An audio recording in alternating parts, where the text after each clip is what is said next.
नमस्कार दोस्तों, आपके अपने काउंट क्लासेस 2.0 चैनल पर हार्दिक स्वागत है।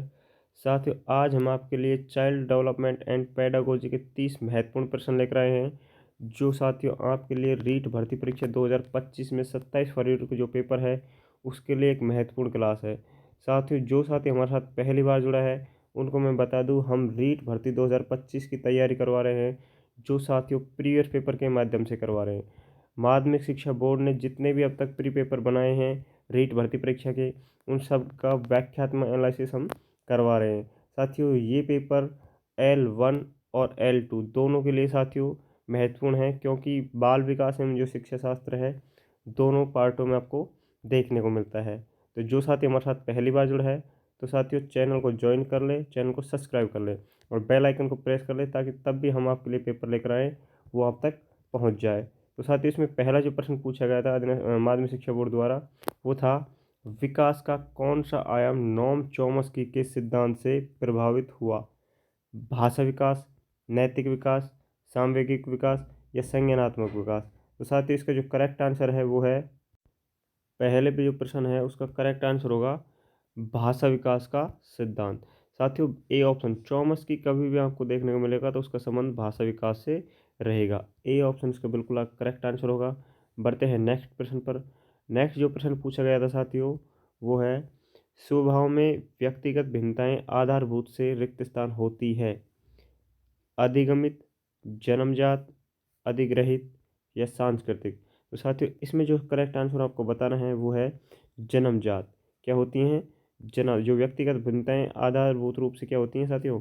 जन्मजात। जो ये साथियों में हम आपके लिए आंसर लेकर आए हैं, ये जो माध्यमिक शिक्षा बोर्ड है साथियों, उसके द्वारा जारी की गई ऑफिशियल जो आंसर की थी, उसके अनुसार हम लेकर आए हैं। साथियों, अगला जो प्रश्न पूछा गया वो है किसने व्यक्तित्व के किसी भी सिद्धांत को प्रतिपादित नहीं किया? आपको बताना है जो व्यक्तित्व के सिद्धांत दिए गए हैं, उनमें कौन सा मनोवैज्ञानिक है जिसने सिद्धांत प्रतिपादित नहीं किया व्यक्तित्व सिद्धांत का? तो साथियों, B.F. स्किनर है, सिगमंड फ्रायड है, गॉर्डन ऑलपोर्ट है या रेमंड बी कैटल? ऐसा कौन से मनोवैज्ञानिक है जिसने व्यक्तित्व सिद्धांत नहीं प्रतिपादित किया है? तो इसका जो करेक्ट आंसर है साथियों वो है B.F. स्किनर। साथियों, इसने अधिगम में जो सिद्धांत बताए हैं, क्रिया प्रसूत का सिद्धांत, तो ये अधिगम सिद्धांत से संबंधित है, न कि व्यक्तिगत के सिद्धांत से। व्यक्तिगत सिद्धांत से इसका कोई संबंध नहीं है। बाकी सिगमंड फ्रायड है, ऑलपोर्ट है, कैटल, इन सभी ने व्यक्तित्व के सिद्धांत बताए थे। बढ़ते हैं नेक्स्ट प्रश्न पर। अगला हमारा जो प्रश्न पूछा गया है साथियों वो है, काफ़ी अच्छा प्रश्न है और कई बार एग्जाम में आया हुआ है। हेनरी ए मुर्रे तथा क्रिस्टियाना डी मॉर्गन द्वारा कौन सा परीक्षण निर्मित किया गया? वाक्य पूर्ति परीक्षण, 16 व्यक्तित्व आयाम, कथानक संप्रत्यक्ष परीक्षण या चित्रकुंठा परीक्षण? तो साथियों, इसमें मार्गन और जो मुर्रे हैं, इन मनोवैज्ञानिकों ने कौन सा परीक्षण किया था? तो इसका जो करेक्ट आंसर है साथियों वो है कथानक संप्रत्यक्षण परीक्षण। सी ऑप्शन बिल्कुल करेक्ट आंसर होगा साथियों। इन्होंने जो सिद्धांत दिया था वो दिया था कथानक संप्रत्यक्ष परीक्षण। साथियों, वाक्य पूर्ति परीक्षण किसने दिया था ये भी आपको पता होना चाहिए। वाक्य पूर्ति परीक्षण जो दिया था वो दिया था पाइन और टेलर। पाइन और टेलर, ये आपको याद रखना है साथियों। पाइन और टेलर ने कौन सा परीक्षण दिया था? वाक्य पूर्ति परीक्षण। इसके अलावा साथियों 16 PF व्यक्ति आयाम मतलब 16 PF जो आयाम है वो किसने दिया था? तो ये आपको पता होना चाहिए साथियों, कई बार एग्जाम पूछा गया है। 16 PF जो आयाम दिया था वो दिया था केटल महोदय ने। ठीक है, तो आपको ये याद रखने हैं साथियों। ऐसे प्रश्न अक्सर एग्जाम में बार बार रिपीट होते हैं, तो हमको ये सभी प्रश्नों के उत्तर याद होने चाहिए। नेक्स्ट जो प्रश्न है साथी वो है एक बालक की वृद्धि से कौन सा कारक संबंधित नहीं है? तो जो संबंधित नहीं है वो बताना है, वृद्धि से संबंधित कौन सा नहीं है? पोषण है, स्वास्थ्य है, निंद्रा है या अधिवास है? तो साथ ही इसमें जो नहीं है वो बताना है। तो इसका जो करेक्ट आंसर होगा वो होगा अधिवास। D option is the correct answer. बढ़ते हैं नेक्स्ट प्रश्न पर। अगला जो प्रश्न पूछा गया है साथियों वो हमारा है, छठा जो प्रश्न पूछा गया है वो है कौन सा परीक्षण बुद्धिमत्ता का सांस्कृतिक मुक्त अवाचिक परीक्षण है? पहला ऑप्शन है बुद्धिमत्ता का समूह परीक्षण, वैसलर वैशक बुद्धिमत्ता मापनी, भाटिया बैटरी या स्टैंडर्ड प्रोग्रेसिव मैट्रिसेस। तो साथियों इसका जो करेक्ट आंसर हो हमको बताना है। तो माध्यमिक शिक्षा बोर्ड द्वारा जो उत्तर माना गया है साथियों उसमें है स्टैंडर्ड प्रोग्रेसिव मैट्रिसेस। ठीक है, D option is the correct answer. तो ये आपको याद रखना है साथियों, ये पहली बार प्रश्न देखने को मिला है, तो हो सकता है अगली भर्ती जो 25 की भर्ती परीक्षा है उसमें आपको ये वापस रिपीट होने को मिल जाए। नेक्स्ट जो प्रश्न पूछा गया था साथियों वो है बहुआयामी बुद्धिमत्ताओं के गार्डनर के सिद्धांत में कौन सी बुद्धिमत्ता सम्मिलित नहीं है। जो गार्डनर ने बुद्धि बताई साथियों उनमें से कौन सी सम्मिलित नहीं है। अंतर्वैयक्तिक, प्राकृतिक, सामवेगिक या अस्तित्वकारी। तो साथियों जो सम्मिलित नहीं है वो बतानी है। तो अंतःव्यक्तिक है साथियों, प्राकृतिक है और अस्तित्वकारी है। जो शामिल नहीं है साथियों वो है सामवेगिक बुद्धि। सामवेगिक बुद्धि गार्डनर ने नहीं बताई है। तो C option is the correct answer. बढ़ते हैं नेक्स्ट प्रश्न पर। साथियों वीडियो आपको अच्छी लगे तो वीडियो को लाइक ज़रूर कर दें, और जो चैनल पर पहली बार आया है वो साथियों चैनल को ज्वाइन ज़रूर कर ले। मैं आपको बता दूं मनोविज्ञान की साथियों हमने ये हमारा दूसरा टेस्ट सीरीज है। ठीक है, और जो साथी ने पहला जो पेपर है वो नहीं देखा है तो आप प्ले लिस्ट में जाइए, वहाँ पर ओल्ड पेपर के नाम से एक प्ले लिस्ट में आपको एक ऑप्शन मिलेगा, वहाँ पर आपको ये क्लास उपलब्ध हो जाएगी। तो जिस भी साथी ने नहीं देखी है तो उसको जाकर देख लें। इसके अलावा साथियों मनोविज्ञान की वहाँ पर मिल जाएगी, हिंदी की भी वहाँ पर उपलब्ध है आपको, और साथियों गणित की भी हमने वहाँ पर प्री पेपर की एक वीडियो बनाकर डाल रखी है। तो जिस भी साथी ने नहीं देखी है जो पहली वीडियो उसको देख लीजिए। हमारे साइको की दूसरे नंबर की है साथियों। इसके अलावा हमने हिंदी की 2 प्रीवियस पेपर की वीडियो डाल दी है, वहाँ अपलोड कर दी है, तो प्ले लिस्ट वहाँ पर जाकर ज़रूर देखें। अगला जो प्रश्न है साथियों वो है रचनात्मक चिंतन के कौन से प्रकार से संबंधित है। जो रचनात्मक चिंतन है वो चिंतन के कौन से प्रकार से संबंधित है। अत्यधिक चिंतन, अधिचिंतन, विमर्श चिंतन, अपसारी चिंतन। तो साथियों जो रचनात्मक चिंतन है वो संबंधित है अपसारी चिंतन से। D option is the correct answer, और काफ़ी अच्छा प्रश्न है साथियों, आपको ये याद रखना है। नेक्स्ट प्रश्न पर चलते हैं साथियों। अगला जो हमारा प्रश्न है वो है मानसिक विमंदित पद को मानसिक विमंदित पद को किस पद के साथ प्रतिस्थापित किया गया है। तो जिस पद के साथ प्रतिस्थापित किया है वो आपको बताना है। बौद्धिक अयोग्यता, मानसिक कमजोरी, बौद्धिक पिछड़ापन या बौद्धिक प्रतिकूलता। तो साथ ही इसका जो करेक्ट आंसर है वो है बौद्धिक अयोग्यता। A option is the correct answer, बौद्धिक अयोग्यता इसका सही उत्तर होगा। बढ़ते हैं नेक्स्ट प्रश्न पर। अगला जो प्रश्न पूछा गया है साथियों वो है व्यक्तित्व के सैद्धांतिक अवधारणा के लिए निम्न में से कौन सा सत्य नहीं है। जो नहीं है वो हमको बताना है। स्थिर, सामान्य, स्थायी या अनूठा। तो साथियों इसमें जो सही उत्तर है वो बताना है। तो जो नहीं है वो है साथियों सामान्य। बी ऑप्शन बिल्कुल करेक्ट आंसर होगा, सामान्य। आपको मैं बता दूं साथियों ये ऑफिशियल आंसर की के अनुसार हम आपको उत्तर लेकर आ रहे हैं। जितने भी आपको प्रश्नों के उत्तर बता रहे हैं सारे प्रश्न बिल्कुल ऑफिशियल आंसर की के साथ हैं। तो साथियों अगला जो प्रश्न पूछा गया वो है पढ़ने से संबंधित अधिगम अक्षमता को कहा जाता है। साथियों पढ़ने में अगर कठिनाई आ रही है तो उसको क्या बोला जाता है। डिसकैलकुलिया, डिसलेक्सिया, डिस्ग्रेफिया या डिस्थीमिया। तो साथियों कई बार एग्जाम में आता है और हर बार लगभग आपको ये देखने को मिलेगा, ऐसे प्रश्न अक्सर एग्जाम में पूछे जाते हैं। तो साथियों इसका जो करेक्ट आंसर है वो हम बता दें आपको। तो इसका जो करेक्ट आंसर है साथियों वो है डिसलेक्सिया। पढ़ने से संबंधित अगर विकार है तो उसमें डिसलेक्सिया मिलेगा। अगर साथियों गणित पठन में आपको समस्या आ रही है तो उसमें क्या आएगा, डिसकैलकुलिया। अगर आपको लेखन में समस्या आ रही है साथियों तो वहाँ बताना है आपको डिस्ग्राफिया। ठीक है, और डिस्थीमिया जो है अवसाद और भावात्मक समस्या होती है साथियों, तो इसको भी आपको याद रखना है। तो जो पढ़ने में दिक्कत है तो डिसलेक्सिया, डिसकैलकुलिया साथियों गणित में अगर समस्या आ रही है अक्षमता है तो, और डिसग्राफिया है तो लेखन में समस्या है। तो ऐसे प्रश्न अक्सर एग्जाम में आप पूछे जाते हैं, तो आपको ये याद रखने हैं। तो इसका जो करेक्ट आंसर था साथियों वो है डिसलेक्सिया। बी ऑप्शन था करेक्ट आंसर। बढ़ते हैं नेक्स्ट प्रश्न पर। अगला जो हमारा प्रश्न पूछा गया है साथियों वो है न्यूनतम आधारभूत सुविधाओं से वंचित बालकों को निम्न रूप में वर्गीकृत किया गया है। तो वर्गीकृत किया गया है वो आपको बताना है कौन सा किया गया है। अपराधी बालक को, विशिष्ट बालक को, प्रतिकूल परिस्थितिग्रस्त बालक को, पिछड़े बालक को। तो साथियों इस प्रश्न का आपको सोच समझ कर उत्तर देना है।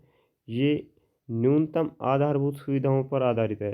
तो साथियों इसका जो सही उत्तर होने वाला है वो होगा प्रतिकूल परिस्थितिग्रस्त बालक। ठीक है, तो इसका सी ऑप्शन बिल्कुल करेक्ट आंसर होगा, नहीं बी नहीं होगा। साथियों आपको याद रखना है सी ऑप्शन इसका बिल्कुल करेक्ट आंसर माना गया है। जो माध्यमिक शिक्षा बोर्ड है उसने इसका उत्तर सही माना है। नेक्स्ट जो प्रश्न है साथियों वो है निम्न में से कौन सा कुसमायोजन का व्यवहारात्मक लक्षण है। तो कुसमायोजन का जो व्यवहारात्मक लक्षण है वो आपको बताना है। आक्रामकता है, चिंता है, असुरक्षा है या उदासीनता है। तो साथियों इसका जो सही उत्तर होगा वो होगा आक्रामकता। कुसमायोजन का जो व्यवहारात्मक लक्षण है वो क्या है, आक्रामकता। A option is the correct answer. बढ़ते हैं नेक्स्ट प्रश्न पर। अगला हमारा 14 नंबर का जो प्रश्न है साइको का वो पूछा गया है साथियों, विशेष आवश्यकता वाले बालकों के साथ कौन सी विधि प्रत्यक्ष रूप से संबंधित नहीं है। जो नहीं है वो बतानी है। पाठ्यक्रम का विभिन्नीकरण, खेलकूद व अतिरिक्त पाठ्यक्रम गतिविधियों का विकास, भिन्न शिक्षण विधियाँ, विशेष गतिविधियों के लिए प्रशिक्षण। तो इसमें जो करेक्ट आंसर हो हमको बताना है साथियों। तो 14 नंबर के जो प्रश्न है इसका सही उत्तर होगा साथियों खेल कूद व अतिरिक्त पाठ्यक्रम गतिविधियों का विकास। बी ऑप्शन इसका बिल्कुल करेक्ट आंसर होगा साथियों, B is the correct answer. चलते हैं अगले प्रश्न पर। अगला जो प्रश्न पूछा गया था साथियों तो वो है इवान पावलोव, जो इवान पेट्रोविच पावलोव है द्वारा प्रतिपादित शास्त्रीय अनुबंधन का जो सिद्धांत है अधिगम को निम्न के द्वारा समझाता है। जो इवान पेट्रोविच पावलोव द्वारा शास्त्रीय अनुबंध सिद्धांत जो प्रतिपादित किया गया था उसको कौन से सिद्धांत को समझाता है। पुनर्बलन को समझाता है, साहचर्य को समझाता है, अनुकरण को या अंतर्दृष्टि को। तो साथियों इसका जो सही उत्तर होगा वो होगा पुनर्बलन को। A option is the correct answer. तो साथियों इसका जो सही उत्तर होने वाला था वो है साहचर्य। बी ऑप्शन इसका बिल्कुल करेक्ट आंसर होगा। पुनर्बलन तो साथियों स्किनर से संबंधित है। ठीक है, तो इसका ए ऑप्शन नहीं होगा, बी ऑप्शन साहचर्य से संबंधित है। और आपको ये भी याद रखना है शास्त्रीय अनुबंधन सिद्धांत किसने दिया, ये भी कई बार एग्जाम में पूछा जाता है, इवान पेट्रोविच पावलोव। तो साथियों जो इसका सही उत्तर माना था माध्यमिक शिक्षा बोर्ड ने वो साहचर्य ही माना है। B option is the correct answer. चलते हैं नेक्स्ट प्रश्न पर। अगला जो प्रश्न है साथियों हमारा वो है निम्न में से कौन सी बालकों के लिए अधिगम की प्रक्रिया नहीं है। प्रतिबिंबन, तर्क, परिपक्वता, कल्पना। तो जो नहीं है वो बताना है। तो इसका जो करेक्ट आंसर है वो है साथियों परिपक्वता। C option is the correct answer. बढ़ते हैं नेक्स्ट प्रश्न पर। अगला प्रश्न पूछा गया साथियों, अधिगम में पुरस्कार व दंड की अवधारणा किसके द्वारा प्रस्तावित की गई। थॉर्नडाइक द्वारा, कोलर व कॉफका द्वारा, स्किनर द्वारा या अल्बर्ट बंडूरा द्वारा। तो साथियों जो दंड और पुरस्कार की बात चलेगी अधिगम में तो वो किसके द्वारा दी गई थी। इसका जो करेक्ट आंसर है साथियों वो है, इसका जो करेक्ट आंसर है साथियों वो है बी एफ स्किनर। पुरस्कार व दंड की अवधारणा किसने बताई थी, स्किनर ने। साथियों इसने चूहे पे प्रयोग किया था तो उस पर ये सारा पुरस्कार और दंड की अवधारणा प्रकाशित हुई थी। तो ये आपको याद रखना है। चलते हैं नेक्स्ट प्रश्न पर। अगला जो प्रश्न है साथियों वो हमारा 18वें नंबर का प्रश्न है और इसमें पूछा गया है अधिगम की अवधारणा के लिए कौन सा कथन सत्य नहीं है। जो नहीं है वो हमको बताना है। अधिगम व्यवहार में परिवर्तन है, अपेक्षाकृत रूप से स्थायी अंतर परिलक्षित होता है, अधिगम अभ्यास द्वारा प्रभावित होता है, अधिगम एक जन्मजात प्रक्रिया है। तो साथियों इसमें से जो सही उत्तर है वो हमको बताना है।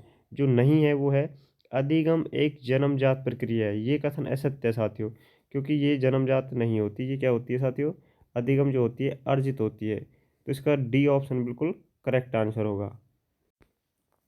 तो साथ ही ये आपको पता होना चाहिए कि अधिगम जो है वो अर्जित करना पड़ता है, ठीक है। तो इसके जो करेक्ट आंसर है ऑप्शन नंबर डी होगा।